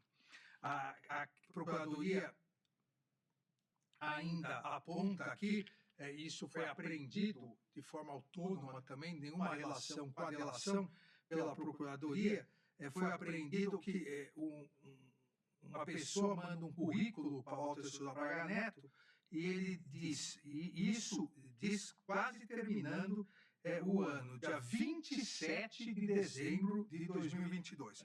Cordeiro, que era um militar, se continuarmos, poder enviar para a Secretaria-Geral. Fora isso, vai ser, e aí novamente uma palavra em latim, que eu não vou repetir aqui. Isso dia 27/12 de 2022. Vamos continuar, se continuarmos como? Se a diplomação já havia sido feita, em 4 dias haveria a posse. Também a denúncia descreve a incitação de Braga Neto, que faz Walter Souza Braga Neto, aos movimentos populares. Em determinada ocasião, exatamente próximo ao final do ano, em 30 de novembro de 2022, Mário Fernandes, general Mário Fernandes, que é denunciado em outro núcleo, enviou áudios para o denunciado Walter Souza Braga Neto, falando sobre a necessidade de encaminhar um vídeo para reforçar o discurso golpista. Força, general, se o senhor fez o vídeo já, o senhor pode mandar para mim. Nós temos redes sociais aqui para explodir, ampliar essa divulgação, ok? Força. Ou seja, aquela ideia de multiplicar a tentativa de golpe a partir das notícias fraudulentas. Para encerrar, presidente, também foi descrita a participação de Walter Souza Braga Neto na incitação de movimentos populares, e que eu acabei de dizer, aquele vídeo em que Walter, general Braga Neto, conversa com manifestantes em frente ao quartel e afirma para os mesmos terem esperança, porque ainda não havia terminado e algo iria acontecer. Nós estamos falando do final do ano após as eleições. Walter Souza Braga Neto, já li isso, também dá orientação para que Sento Paulo Batista Júnior, povo sofrendo, traidor da pátria, infeliz a vida e a família, como eu já li. Não há, então, aqui nada que afaste a justa causa para o recebimento da ação penal, a denúncia para o início da ação penal, a denúncia deve ser recebida também em relação ao acusado Walter Souza Braga Neto. As provas produzidas, todas essas já ditas de maneira autônoma e independente pela Polícia Federal, já seriam suficientes para demonstrar a justa causa para a abertura da ação penal. Mas, além disso, há vários depoimentos do colaborador, não vou ler para não cansar vossas excelências, vários depoimentos corroborando isso, e esses depoimentos corroborando todas essas provas autônomas, esses depoimentos também foram corroborados, e é o que eu coloco no quadro, cada depoimento foi corroborado por provas produzidas pela Polícia Federal. Os elementos de corroboração de cada afirmação estão nessa tabela. Então, fala de reunião, a reunião realizada, onde apresentou a minuta do golpe de Estado, tem os depoimentos, tem já o referenciamento, tem o certificado de entrada no Palácio do Planalto. Então, além das provas independentes e autônomas, além dos depoimentos do colaborador, há a comprovação dessas afirmações feitas pelo colaborador. Então, nesse momento de cognição presentes os elementos necessários do artigo 41 do Código de Processo Penal e a justa causa para a instalação da ação penal, eu voto no sentido do recebimento da denúncia oferecida pela Procuradoria-Geral da República em face de Alexandre Rodrigues Ramagem, Almir Garnier Santos, Anderson Gustavo Torres, Augusto Heleno Ribeiro Pereira, Jair Messias Bolsonaro, Mauro César Barbosa Cid, Paulo Sérgio Nogueira de Oliveira, Walter Souza Braga Neto, nos termos da denúncia da Procuradoria-Geral. Ainda que saliento só, presidente, e considerando que o réu, Alexandre Rodrigues Ramagem, exerce hoje o cargo de deputado federal e parte dos crimes a ele imputado ocorreram após a sua diplomação, então, nos termos do artigo 53, parágrafo 3º da Constituição Federal, uma vez recebida a denúncia, deve ser oficiada à Câmara dos Deputados em relação somente a esses crimes ocorridos após a diplomação. Obrigado e peço realmente desculpas aos colegas pelo voto longo, mas que tentei resumir. Obrigado.